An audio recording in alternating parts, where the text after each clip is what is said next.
Did you know that knowing your sewing machine or quilting machine is possible? And did you know that knowing it can really reduce problems and moments of frustration? It's true. I've got a story for you today about knowing the sound and look of your thread as it's going through the machine. Let's talk about it. I'm Susan Smith and you're in my studio, Stitched by Susan. I help machine quilters by really pulling back the curtain on what goes on actually in my quilting studio and showing you real-time quilting and real problems and challenges and how I face them and work through them in the hopes that this will help you in your own quilting and learning journey. This video is one of a series called Know Your Machine, and they're in no particular order, so watch them in any order that you like. And because I'm impromptu and I'm relating these to actual quilts, I film most of these impromptu. And so it's just when a problem or challenge or aha moment happens in my studio, I just stop and capture this for you. So again, no particular order, you can watch them any way you like, but there is a series on knowing your machine. I am stitching on a BERNINA Q-24. Her name is Stella. And so if you also sew on a BERNINA Q series machine, this will be particularly meaningful to you.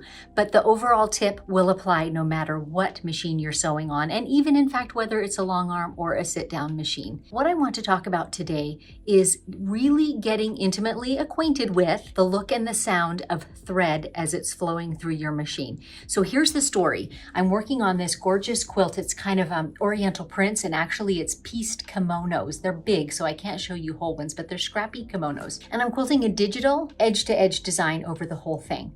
So I got the quilt started this morning and ran upstairs to refill my cup of coffee and came back, and the top thread had broken and it had kept on stitching. So not a problem. I thought, I don't know what happened, but it's just one time. So I went ahead and rethreaded, got it all reset and started it again. And then I stood watching it a little bit, and lo and behold, had that thread breakage happen again.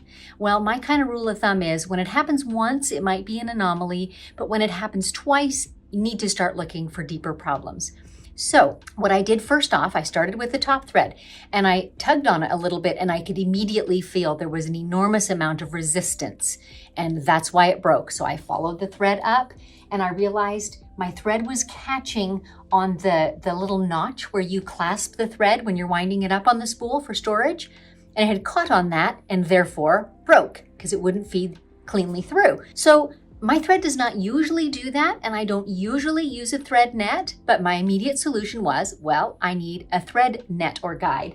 I have a DIY one on here. It's actually a sock, a lonely sock that I just cut the toe and heel off of. So I've just got this little band of sock, and I just put that around the bottom of my spool to keep the thread from, sagging downwards and catching in that nook again. Set it all up, away we went again. Guess what? The next time that I came to start my next row of stitching, I realized as I'm pulling out my thread to trim it, I'm still getting a little bit of resistance. So let's back up a little bit now and talk about how do I know that? The way I know it is I really pay attention. Whenever I'm using my machine, I get to know what that thread should feel like. So I can immediately tell by feel, for example, if my hopper foot is still down and the tension discs are still grabbing it. Now, not every machine has like a presser foot up and down, but certainly your sewing machine does, right? So that's a pretty obvious one. You know what that feels like. If the foot is down, the tension discs are engaged, your thread just does not pull readily.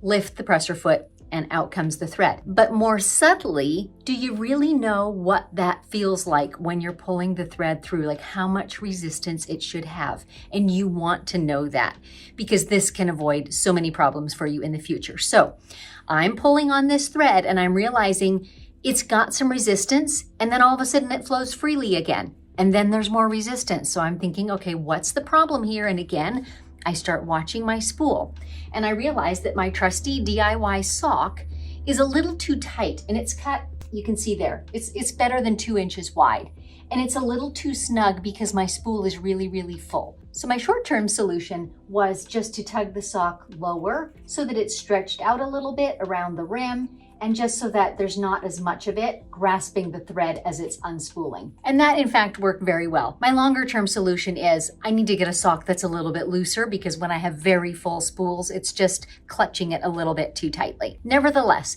knowing what that thread should feel like alerted me. So I actually did not have a third break, and it probably wouldn't have broken if I had set it stitching again, but this is kind of key too. If I had proceeded to stitch, what was just happening is as my thread is unspooling, near the bottom edge is where it was pulling a little bit, and then it would release as the wound thread was higher above the sock again. That little bit of pullage every so often is going to mess with my stitch tension, because all of a sudden my top tension is a little bit tighter, and it might only be 10 or 15% tighter, but it's going to make poor tension in my stitching, right? So that was just so key. I was able to head off that problem just by knowing and recognizing what that thread felt like, and it wasn't quite right. And so then I set out to investigate, I find what the problem is, and it's an easy fix. The key here is when your machine is stitching well, when you're achieving beautiful stitches, that you become intimately acquainted with what that thread feels like as it is progressing through the machine, as it is coming through the needle, so that when anything is out of the ordinary, you immediately recognize that and can take steps to resolve the problem. So get to know your machine, watch for other videos in this series, Know Your Machine.